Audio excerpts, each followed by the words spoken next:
ভজন লৈ পেলাই শৰাই নহজালেও হ'ব, সমাজে আজ্ঞা দিলেহে তেওঁ শৰাইখন সজাবগৈ, নহয় জানো? সমাজে আজ্ঞা নিদিলেতো নোৱাৰে। নামষাৰ প্ৰসংগ সমাজে ক'লেহে তেওঁ গাব। সেইখিনি পাছৰ পৰ্যায়ৰ কথা, প্ৰথম সদাচাৰখিনি। আৰু এই সদাচাৰখিনিৰ জৰিয়তে এই মনুষ্যৰূপী জীৱটো এই কাম, ক্ৰোধ, লোভ, মোহ, মদ, মাচৰ্যৰ মাজত থাকিও সংযমত থাকিব পাৰে, হয়নে? সেই ভাতকেইটা যেতিয়া বাঢ়ি দিয়া হ'ল, বাঢ়ি দিওঁতেও ভাতকেইটা বনাওঁতে যিমানখিনি সময় লাগিছে, খেতিটো কৰোঁতে বেছি সময় লাগিছে, নহয় জানো? আমাৰতো সেই তাৰে কেইটামান অন্য জীৱসকলৰ প্ৰতি অৰ্পণো কৰা হয় খোৱাৰ আগত, হয়নে নহয়? প্ৰথম ঈশ্বৰক নিবেদন কৰাৰ পাছত তেওঁ গ্ৰহণ। ইমান চিন্তা সোমাই আছে। ইয়াৰ জৰিয়তে কি হয়? ব্যক্তিজন বিনয়ী হয়। আৰু য'ত বিনয়ী ভাৱ থাকে তাত কাম, ক্ৰোধ, লোভ, মোহে প্ৰভাৱ পেলাব নোৱাৰে। খোৱাৰ পাছত যেতিয়া মল সৃষ্টি হ'ব, শৌচাগাৰলৈ আমি যেতিয়া যাওঁ, শৌচাগাৰলৈ যাওঁতে তাতোতো ভাগৱত ধৰ্মৰ নিয়ম আছে। পানীখিনি হ'ল বুলিয়ে ঢালি নে তাত জলৰূপী নাৰায়ণক জ্ঞান কৰি, নহয় জানো? সমগ্ৰ তীৰ্থ জ্ঞান কৰি পেলাই সেই জলেৰে গাটো ধোৱা। এতিয়া কিছুসকলে পটককৈ কৈ দিব, এইবিলাক বোলে মহাপুৰুষৰ আদৰ্শ নহয়, বোলে তীৰ্থ বুলি কৰে জলত শুদ্ধি, প্ৰতিমাত কৰে দেৱতা বুদ্ধি, বৈষ্ণৱত তাই খবমতি, গৰুটো অধম কৃষ্ণ বদতি। এনেকৈ কিছুসকলে কয় নহয়। চব অৰ্থ আজিকালি বিপৰীত হৈ গ'ল। সেইকাৰণে শাস্ত্ৰৰ অৰ্থ বিচাৰ কৰিবলৈ যাতে কোনে কি কৈছে এইটো জৰুৰী নহয়, শাস্ত্ৰৰ তাৎপৰ্যত সেইটো লিখা আছেনে নাই। মহাপুৰুষে যিদৰে কলম ধৰিছে, যেবে টিকা ভাষ্য চাই দেখা এইটো কথা নাই, নিন্দা তেবে বুলি ভাম হ'ব। যদি ভাগৱতৰ ভাষ্যত মই লিখা কথাবিলাক নাই, তেতিয়াহে মোক নিন্দা কৰিবা। গতিকে কোনে ভাগৱত পঢ়ি শাস্ত্ৰবাই কি বুজিছে এইটো জৰুৰী নহয়। মই কোৱা কথাটো শাস্ত্ৰৰ ভাষ্যত থাকিব লাগিব, তেতিয়াহে সেইটো মান্য। তস্মাৎ শাস্ত্ৰ প্ৰমাণন্তে কাৰ্য ব্যৱস্থিত। যিটো ভাগৱত ভাষ্যত নাই সেইটো প্ৰমাণিত বা সেইটো গ্ৰহণীয় নহয়। তীৰ্থ বুলি কৰে জলত শুদ্ধি, এই উপদেশটো দশমত আপোনাৰ নন্দ মহাৰাজে বলদেৱক দিছিল যে জল বুলি তীৰ্থকো জ্ঞান কৰা হয়। ক্ষমা কৰিব, জলক তীৰ্থ বুলিও জ্ঞান কৰা হয়, নহয়নে? কাৰণ বিষ্ণু পাদুদকী গংগা বুলিতো আমি জানো, গংগাটো ভগৱান বিষ্ণুৰ নখৰ পৰা উৎপত্তি। জলকো তীৰ্থ বুলি জ্ঞান কৰা হয়। প্ৰতিমাতো দেৱতা বুদ্ধি কৰা হয়। কিন্তু বৈষ্ণৱজনৰ ক্ষেত্ৰত যি তীৰ্থ বুলি জ্ঞান কৰা নাই, বৈষ্ণৱজনক যি সাক্ষাৎ দেৱ বিগ্ৰহ বুলি ভাৱনা কৰা নাই, সেই চিন্তাটোহে গৰুটো অধম। কিন্তু কিছুৱে ইয়াৰ বিপৰীত অৰ্থ কৰি পেলালে। ভাগৱতৰ দশমৰ পাত লুটিয়াই চালেই হ'ল কি প্ৰসংগত কি কথাটো কৈছে, নহয় জানো? গতিকে যিটো উদ্দেশ্যত যিটো কথা কোৱা গৈছে সেইটোতহে আমি মানিব লাগে। গা ধুবলৈ যাওঁতে যেতিয়া সেই জলক তীৰ্থ বুলি জ্ঞান কৰি, জলৰূপী নাৰায়ণ বুলি জ্ঞান কৰি গাটো ধোৱা যাব, তাতোতো ভক্তি আচৰণ হৈছে, তাতোতো ঈশ্বৰ চিন্তন হৈছে। মাটি পানী লোৱাটো আজিকালি গুচি গ'ল। অন্ততঃ চাবোনে হাতখন ধুওঁতে, ভৰিকেইটা ধুওঁতে গুৰু বাক্য আছে তাত, নহয় জানো? গুৰু বাক্যৰে মুখ হাতকেইটা ধোৱা। কিন্তু সমস্যা সেইখিনিতে, সেইকেইটাতো মনত নাথাকেগৈ। আমুকৰ পুতেকৰ জীয়েকৰ শাহুৱেকৰ বৈয়েকৰ নাম পতককৈ মনত ৰয়, কিন্তু এইবিলাক কথা মনত নাথাকে। কিয় মনত নাথাকে জানেনে? কাৰণ আমুকৰ পুতেকৰ জীয়েকৰ শাহুৱেকৰ বৈয়েকৰ কথা এইবিলাক ৰজুগুণ প্ৰধান, শৰীৰটোত ৰজুগুণ বৃদ্ধি হৈ আছে, সেইবিলাক কথা সহজে মনত ৰয়। কিন্তু এইবিলাক সত্ত্বগুণ প্ৰধান, সেইকাৰণে সহজে মনত নৰয়, সহজে পালন কৰিবও নোৱাৰে। সত্ত্বগুণটো বৃদ্ধি হ'বলৈ সেইকাৰণে অন্নত শুদ্ধতাটো লাগে, শুদ্ধ সাত্ত্বিকতাটো লাগে, নহয় জানো? বাক্যত শুদ্ধ সাত্ত্বিকতাটো লাগে, কৰ্মত শুদ্ধ সাত্ত্বিকতা, কাৰণ তাৰ পৰাই সংস্কাৰটো আহিব। তাৰ পাছত তাৰ বিপৰীতে আমি ৰাতিপুৱা শুই উঠাৰ লগে লগে আজিৰ যে দিনটো দেখা পালোঁ, পোনপ্ৰথমতে গুৰুক চিন্তন, গুৰুৰ জৰিয়তে আমি ভগৱতমুখী হৈছোঁ। নিজৰ ইষ্টদেৱতাক ইষ্টদেৱক চিন্তন কৰাৰ পিছত আমাৰতো বিচনাৰ পৰা নামিও বসুমতীক সেৱা কৰা হয়, নহয়নে? সমুদ্ৰ মেখলে দেৱী পৰ্বত তনমণ্ডলে বিষ্ণু পত্নীম নমস্তভ্যম পাদস্পৰ্শম ক্ষমস্যই। বহুতে এইবিলাক কি বুলি ভাবে? আনৰ দেৱী বন্দনা বুলি ভাবে। এইবোৰ মূৰ্খামিৰ বাহিৰে একো নহয়। বসুমতী আমাৰ 5গৰাকী মাতৃ আছে। এগৰাকী নিজৰ জন্মদাত্ৰী মাতৃ, এগৰাকী হৈছে বেদ মাতৃ, আনগৰাকী হৈছে বসুমতী, তৃতীয়গৰাকী হৈছে গোমাতৃ, আৰু পঞ্চমগৰাকী হৈছে গুৰু পত্নী বা গুৰু মাতৃ। এই 5গৰাকী মাতৃ আছে মনুষ্যৰ জীৱনত। গতিকে বসুমতী কোন? স্বয়ং বিষ্ণুৰ পত্নী। যিদৰে নিজৰ মাতৃয়ে এই শৰীৰটোক পালন পোষণ কৰি ডাঙৰ দীঘল কৰিলে, এই বসুমতী আমাক অন্ন বস্ত্ৰ দি পালন কৰি আছে। গতিকে ৰাতিপুৱা শুই উঠি আমিতো ভৰিয়ে স্পৰ্শ কৰিছোঁ। ইমানখিনি গাব নোৱাৰিলেও, ক'ব নোৱাৰিলেও অন্তত এইটো ভাৱনা যে মাতৃ মই তোমাক চৰণেৰে স্পৰ্শ কৰিছোঁ, তুমি যেন মোৰ এই অপৰাধ ক্ষমা কৰা। সেই বিনয়ী ভাৱত তেওঁ শয্যা ত্যাগ কৰিছে। কিমান সুন্দৰ দৰ্শন চাওকচোন। উঠি গৈ পেলাই শৌচাচাৰ আচৰণ কৰিলেগৈ। শৰীৰটো, কাৰণ শৰীৰততো 9খনি দুৱাৰ আছে, 2খন কাণ, 2টি নাসাৰ ৰন্ধ, মুখ, গুহ্য দুৱাৰ আৰু লিংগ দুৱাৰ। এইখিনিয়েদি শৰীৰৰ বৰ্জনীয় দ্ৰব্যখিনি নিৰ্গত হয়। তাক নিকাহ হ'লোঁ, সেইটো বাহ্যিক শৌচ।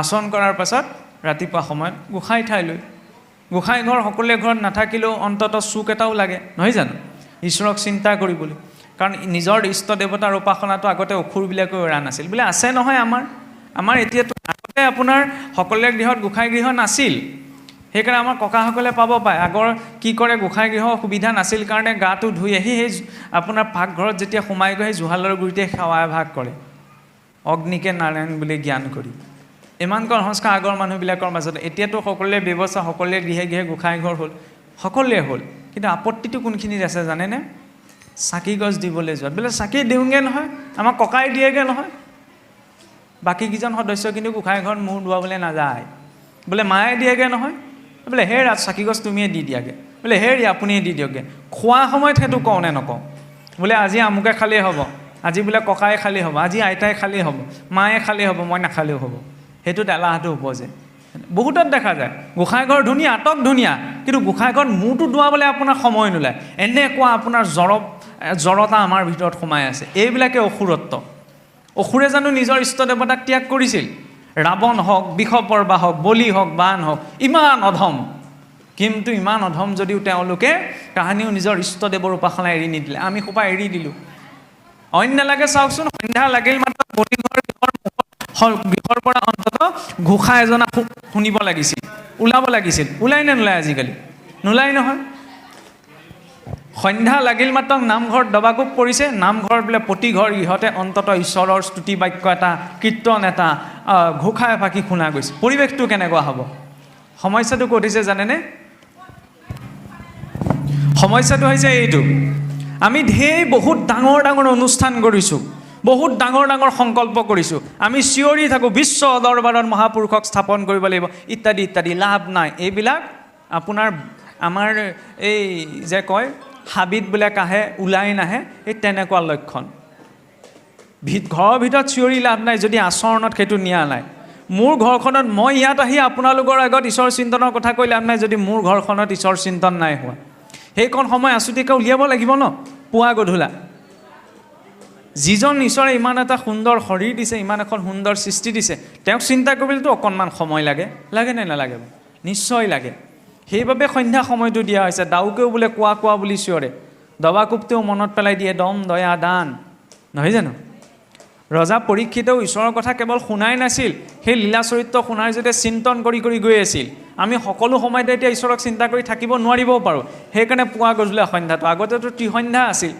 এতিয়া অন্ততঃ দ্বিসন্ধ্যা দিনটো আৰম্ভণি হওঁতে আৰু দিনটো শেষ হওঁতে সকলো এতিয়া গোসাঁই ঘৰ সোমাব নোৱাৰিবও পাৰে কৰ্ম ব্যৱস্থাবিলাকতো বেলেগ কোনোবা বাহিৰতো থাকিব পাৰে কৰ্মক্ষেত্ৰতো থাকিব পাৰে তেতিয়াহ'লে কি কৰিব একো যি স্থানত আছে তেওঁ সেই স্থানৰ পৰা ঈশ্বৰ চিন্তন হ'লেই হ'ল মুছলিমসকলক শিকিবলগীয়া আছে বেয়া নাপাব কোৱাৰ কাৰণে কিন্তু মুছলিমসকলেতো আপোনাৰ নামাজৰ শব্দ শুনালে ৰাস্তাটোৰ মাজতো দলিচাখন পাৰি বহি দিয়ে দেখিছেনে সেইটো পাগলামি নহয় কিন্তু সেইটো এটা নিষ্ঠা আমাৰ আকৌ সেইটো নিষ্ঠা নাই আমাৰ ভিতৰত সেইখন সাহস নাই দবাকোব মৰাৰ লগে লগে আমাৰ আগতে এইটো ব্যৱস্থা আছিল দবাকোব মাৰিল মাত্ৰ সন্ধ্যা লাগিলে গম পোৱা গ'ল সকলো মুখ হাত ধুই হ'লেও গোসাঁই ঘৰত প্ৰাৰ্থনা কৰিব আজিকালি সকলোৰে গৃহত সেই পৰিৱেশটো নাই সেই পৰিৱেশটো আনিব লাগিব তেতিয়াহে কামটো লভমোহৰ পৰা অকণমান হাত সাৰি থাকিব পাৰিম যদি সেইকণ চিন্তন নাই হোৱা তাৰপিছত আমি ঢেৰ কথা পাতিও লাভ নাই ঢেৰ কথা কৈও লাভ নাই কাৰণ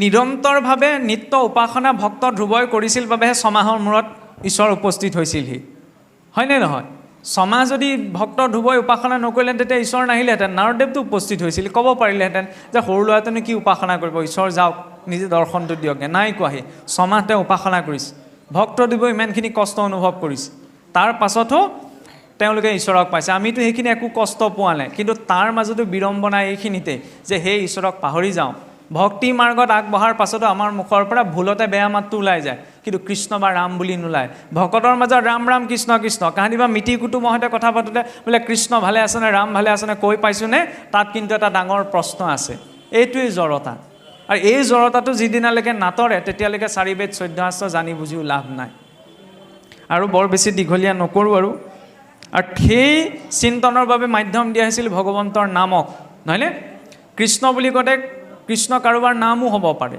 দুবাৰ উচ্চাৰণ কৰিলে সেইটো কাৰোবাৰ প্ৰতি প্ৰকাশ কৰা সম্বোধনো হৈ পৰে কৃষ্ণ ভালে আছেনে ৰাম ভালে আছেনে আমাৰ ভক্তি মাৰ্গত বহুত আগবঢ়াৰ পাছতো মুখৰ পৰা একদম খৰকৈ আখৈ ফুটা দি বেয়া মাত ওলাই থাকে। বৰ বেয়া কথা, বহুত লাজ পাবলগীয়া দিশ যে ভক্তি মাৰ্গত ইমান ধৰ্ম কৰ্ম আমি কৰি আছোঁ, তথাপি মুখৰ পৰা বেয়া মাতকেইটা আঁতৰাব পৰা নাই। লাজ লাগিবলগীয়া কথা। কিন্তু সেইকণ সংস্কাৰ যদি নিজৰ ভিতৰত আনিব পৰা নাই, তেতিয়াহ'লে ভেকু ভাওনা কৰি আছোঁ, একো পৰিৱৰ্তন নহয়। সেইবাবেতো কোৱা হৈছিল যে কৃষ্ণ শব্দটোত ইমান উচ্চাৰণত গুৰুত্বতা কিয় দিলে? কৃষ্ণ বুলি কওঁতে কাৰোবাৰ নাম হ'ব পাৰে, কৃষ্ণ শইকীয়া, কৃষ্ণ শৰ্মা ইত্যাদি। দুবাৰ উচ্চাৰণ কৰিলেতো সম্ভাষণ হৈ যায়, বোলে কৃষ্ণ কৃষ্ণ ভালে আছেনে, ৰাম ৰাম ভালে আছেনে? সেইকণহে আচৰণলৈ নিব লাগে। মিতিৰ কুটুম পুত্ৰ ভাইজা বন্ধুবৰ্গ লগ পাওঁতে আমি ক'ব নোৱাৰোঁনে বোলে কৃষ্ণ পালিহিনে, বোলে কৃষ্ণ পালেহেনে? এইটো নিৰ্দিষ্ট এটা সম্প্ৰদায় উচ্চাৰণ কৰা শব্দ নহয়। প্ৰতিটো সম্বন্ধৰ আগমুহূৰ্তত যেতিয়া ঈশ্বৰৰ নাম উচ্চাৰণ হ'ব, তেতিয়া সেই সম্পৰ্কটোৱে আধ্যাত্মিক হৈ যাব। সেইকণ লাগে। তিনিবাৰ উচ্চাৰণ কৰিলে সেইটোতো কাৰোবাৰ প্ৰতি প্ৰকাশ কৰা সমবেদনাও হৈ পৰে। যেনেকৈ আমি কওঁ বোলে ৰাম ৰাম ৰাম, বৰ বেয়া কথা হ'ল দেই, ৰাম ৰাম ৰাম, এইটো হ'ব নালাগিছিল। নাম কিন্তু একেটাই আছে, আৰু সেই একেটা নামকে যদি বাৰে বাৰে উচ্চাৰণ কৰা যায়, সেইটোৱে হৈ পৰে নামৰ কীৰ্তন। বাৰে বাৰে উচ্চাৰণ হৈছে। সেই নাম কীৰ্তন যদি নিৰন্তৰ জীৱনটোত চলি থাকে, প্ৰতিটো কাম কৰোঁতে, ঘৰ সাৰোঁতে, কিবা এটা বনাওঁতে, কিবা এটা খাওঁতে, কৰিবলৈ যাওঁতে, সেইটো হৈছে নামৰ সাধনা। নামৰ সাধনা কেৱল মণিকূটত বহিয়ে কৰা নাযায়, ব্যৱহাৰিক জীৱনত সৰ্ব অৱস্থাতে ভক্তি কৰা সাৱধানে। সমস্ত শাস্ত্ৰৰ তাৎপৰ্যই সিমানে। যেতিয়ালৈকে জীৱনৰ সকলো অৱস্থালৈ ভক্তি নাযায়, তেতিয়ালৈকে ভক্তিয়ে ৰূপ পাব নোৱাৰে। আৰু সেই নিৰন্তৰ সাধনাই জীৱনলৈ সিদ্ধি আনে। সেই সিদ্ধিয়ে পথ প্ৰশস্ত কৰে মুক্তিৰ। আৰু সেই ৰূপতো নামৰ চাওকচোন, এই সাতশলপীয়া সিংহাসনখনৰ চাৰিওকাষে প্ৰতীক যে দিয়ে, আমাৰতো ভকতসকলে জানেই। একেবাৰে তলত দিয়া হয় কাছ, কাছই ধাৰণ শক্তি, ধৈৰ্য, তাৰ ওপৰত মদমত্ত হাতীটো, আৰু মদমত্ত মনৰূপী হাতীটোক নিয়ন্ত্ৰণ কৰিবলৈ নামৰূপী সিংহ। সেইকাৰণে নামঘৰৰ সন্মুখতো নামসিংহ। নামসিংহ আচলতে নামঘৰৰ সন্মুখত নহয়, নামঘৰৰ সন্মুখত বনৰ সিংহ হয়। নামসিংহ একমাত্ৰ আসনতহে থাকে। নামসিংহৰ স্থান আসনতে। আজিকালি লৈছে, ধৰি লওক আপোনাৰ গেটতো দি দিয়ে নামসিংহৰ প্ৰতীক, সেইটো নহয়। নামসিংহৰ স্থান সদায় আসনত। বনৰ সিংহটো নামঘৰৰ সন্মুখত কিয় স্থাপন কৰা হয়? কাৰণ সিংহৰ ক্ষেত্ৰ প্ৰৱেশ কৰিবলৈ গৈছোঁ, তাত সতৰ্কতাটো লাগে। তাৰ আগমুহূৰ্তলৈকে যদি অন্য ধৰণৰ বিভিন্ন চিন্তা চৰ্চা কৰি আহিছিলোঁ, প্ৰৱেশ কৰাৰ লগে লগে সেইখিনি চিন্তা যাতে এৰি থৈ আহোঁ। নামঘৰৰ গঠনটো সেইকাৰণে তেনেদৰে হৈছে। চাবচোন, বাটচৰাটো সৰুকৈ বনোৱা যায়, গা ঘৰটো বহল হৈ যায়, মণিকূট ভাগ আকৌ সৰু হৈ যায়, দুফালে দুখন বাৰাণ্ডা থাকে। কিয়? বাটচৰাটো হৈছে চৰণ যুগল, য'ত আমি বাটচৰাত সেৱা কৰাৰ নিয়ম নাই। বাটচৰাত বৈকুণ্ঠৰ দুজনা পাৰিষদ জয় বিজয়ক চিন্তা কৰি ব্যক্তিজন সেই স্থূল বৈকুণ্ঠত প্ৰৱেশ কৰে। এই গা ঘৰটোৱেই হৈছে হৃদয়। সাধাৰণ নাৰীৰ য'ত পঞ্চ কৰ্মেন্দ্ৰিয়, পঞ্চ জ্ঞানেন্দ্ৰিয়ৰূপী, দশ ইন্দ্ৰিয়ৰূপী 10টা খুঁটাই নামৰূপী গৃহত ধৰি আছে। দুফালে দুখন বাৰাণ্ডাই প্ৰকৃতিৰ আৱৰণ। নামঘৰৰ ওপৰৰ তৰপটো চাবচোন, বৰপেটা আৰ্হিৰ নামঘৰবিলাকত 3টা তৰপত চোৱা হয়, কাছ পিঠিয়াকৈ 17তম 3 গুণে 3টি তৰপ। ঘৰ টোপটো ভাঙি দিয়া হয় যাওঁ, আজিকালি বাৰু টোপ ভঙা ব্যৱস্থাটো গুচি গ'ল। সেই টোপটো ভঙাৰ 3 হাত আগত বহি পেলাই নামতীজনে নাম গায়, অৰ্থাৎ সেই 3 গুণৰ ঊৰ্ধত গৈ নামতীজনে নাম গাইছে। ইমান সূক্ষ্ম দৰ্শন মহাপুৰুষে দিছিল। মণিকূট ভাগ অকণমান পৃথককৈ, এই শিৰ অংশ। সাতশলপীয়া আসনখনৰ ওপৰত বাংময় মূৰ্তি ভাগ ৰখা হৈছে। কিয় দেখুৱাইছে? এইখন 14 ব্ৰহ্মাণ্ডৰ এখন বাহিৰৰ ব্ৰহ্মাণ্ডৰ আৰ্হি। আমি আছোঁ ভূলোকত। ভূলোকৰ তলত অতল বিতল সুতল তলাতল ৰসাতল পাতাল। ভূলোকৰ ঊৰ্ধত ভূলোক, সুৰলোক, মহলোক, জনলোক, তপলোক, সত্যলোক, হাতে হাতে মিলি 14খন ভুৱন, এনেকুৱা অনন্ত কোটি ব্ৰহ্মাণ্ড। তাৰ ঊৰ্ধত হৈছে বৈকুণ্ঠ। সেই বৈকুণ্ঠৰ প্ৰতীকপদ দিলে যাতে দেখাৰ লগে লগে ঈশ্বৰৰ নিস্থানলৈ জীৱৰ মনত পৰে। সিমানখিনিলৈকে চিন্তা মহাপুৰুষে আজিৰ পৰা 500 বছৰ আগত আমাক দি থৈ গ'ল। কিয়? যাতে এই মনুষ্য তৰি যাব পাৰে। কিন্তু যেতিয়ালৈকে নিজৰ এই আচাৰ আচৰণ কিছুমান আমাৰ পৰিৱৰ্তন নিজেই নহয়, আনে পৰিৱৰ্তন, আমি সমাজ পৰিৱৰ্তন কৰিবলৈ চেষ্টা কৰিব নালাগে। সমাজ এনেও পৰিৱৰ্তন নহয়, আৰু সমাজ পৰিৱৰ্তনৰ দায়িত্ব কোনেও কাকো দিয়া নাই। ভগৱন্তই নিজেই কৈছে, যেতিয়া অধৰ্মৰ গ্লানি হ'ব মই নিজে অৱতাৰ লৈ আহিম। কিছুসকলে চিন্তা কৰে নহয়, এনেকৈ থাকিলে সমাজৰ কি হ'ব? কোনে দিলে দায়িত্ব সমাজৰ কথা চিন্তা কৰিবলৈ? প্ৰথম নিজৰটো ৰক্ষা কৰাৰ চিন্তাটো ভাবিব লাগে। আমি নিজকেই ৰক্ষা কৰিব নোৱাৰোঁ, আনক কি দেখিম? আনক পৰিৱৰ্তন কৰিব নোৱাৰোঁ, নিজক পৰিৱৰ্তন কৰোঁ। নিজৰ পৰিৱৰ্তনে নিজৰ চাৰিকাষটো পৰিৱৰ্তন কৰে। আজি যদি ডাঙৰজনৰ মুখত যদি বেয়া মাত এটা মতা শুনিছে, তেতিয়াহ'লে সেই ল'ৰাটোক সেই ছোৱালীজনীক বেয়া মাত মাতিবলৈ বেলেগকৈ শিকাব নালাগে। আৰু সিহঁতক আমি ক'ব নোৱাৰোঁ যে বোপাই তোমালোকে বেয়া মাত নামাতিব, কাৰণ ডাঙৰজনেই দেখুৱাইছে, নহয় জানো? প্ৰথমতে সেই পৰিৱেশটো আঁতৰাব লাগিব। মা নবোলৈতো ৰাম বুলিব লাগে, গৈ পেলাই বেয়া মাতটাহে শিকায়গৈ। সমস্যাটো সেইখিনিত, সৰু সৰু কথাত কিছুমান পাক লাগি আছে। সেইবিলাকত যেতিয়া আমি সতৰ্কতা কিছুমান দিম, তেতিয়া জীৱনটো আমি ভবাতকৈও বহুত সুন্দৰ হ'ব। তাৰ মাজত এতিয়া চিন্তা এটা আহিব কেইজনমানৰ, কি বুলি ভাবি আহিব? এনেকৈ চলিয়ে আছেচোন, এনেকেই চলিয়ে গ'লচোন। তাৰ মাজত আকৌ এইবিলাক ভবাৰ কি প্ৰয়োজনীয়তা আছিল? চলিবলৈ হ'লে যেনে তেনে চলি যাব পাৰে, কিন্তু আমি চলাটোকে নিবিচাৰোঁ ন। খোৱা সময়তো ভালতকৈ ভাল বস্তুটো আমি খাব বিচাৰোঁ। কাপোৰ এযোৰ পিন্ধিলেওচোন আমি ভাল কাপোৰ এযোৰ পিন্ধিব বিচাৰোঁ, নহয় জানো? ঠিক তেনেদৰে চলি যোৱাটো ডাঙৰ কথা নহয়, জীৱনটো যিমান পাৰি সিমান সুন্দৰ কৰিব বিচাৰোঁ। সুন্দৰতাৰ বাবেই এইখিনি তথ্য দিয়া হৈছে আমাৰ শাস্ত্ৰসমূহত। তাক মাত্ৰ আমি নিজৰ সাধ্য অনুসাৰে গ্ৰহণ কৰিব লাগে। আৰু গোলাপ ফুল পাহত যেতিয়া গোন্ধ আহে তেতিয়া ভোমোৰাক মাতিব নালাগে যে মোৰ গোন্ধ ৰস সৃষ্টি হ'ল, মই ৰস দিব পাৰিম, মই এতিয়া ভোমোৰাবিলাক তহঁতি আহ বা তোমালোক আহা। ফুলপাহত গোন্ধ আহিলে স্বভাৱতেই তালৈ ভোমোৰা যাবই, মৌ মাখিটো যাবই, হয়নে নহয়? খালি তাত সুগন্ধিটো প্ৰকাশ পোৱাৰ প্ৰয়োজন। ক'ব বিচৰা হৈছে কি, আমি নিজক ঠিক কৰাটো প্ৰয়োজন। নিজক যদি আমি ঠিক কৰোঁ, ভালখিনি আমাৰ প্ৰতি আকৰ্ষিত হ'বই আৰু বেয়াখিনি আমাৰ পৰা আঁতৰি যাবই। কিন্তু যদি নিজক ঠিক নকৰোঁ তেতিয়াহ'লে লাভ নাই। বোকাত পদুম ফুল থাকিলেও ব্যক্তিজনে বোকাৰ পৰাই পদুম ফুল ছিঙি আনে। গতিকে আমি আৰু বেয়া পৰিস্থিতিত থাকিলে যদি নিজে ভাল হৈ থাকোঁ তেতিয়াহ'লে সংসাৰৰ একো অপশক্তি আমাক প্ৰতিশোধ কৰিব নোৱাৰে। এতিয়া ভাগৱত পাঠতো ইয়াৰ ব্ৰহ্ম উপদেশৰ পাছত অধ্যায় এটি আহে ভাগৱত তাৎপৰ্য বুলি, য'ত 12 স্কন্ধ ভাগৱতৰ তাৎপৰ্য প্ৰকাশ কৰা হৈছে। তাতো মহামুনি শুকদেৱে মহাৰাজ পৰীক্ষিতৰ সন্মুখত 12 স্কন্ধৰ তাৎপৰ্য, যিটো আমি চামাৰি বুলি কওঁ, সাৰাংশ, মাত্ৰ কেইটামান শাৰীত প্ৰকাশ কৰিছে।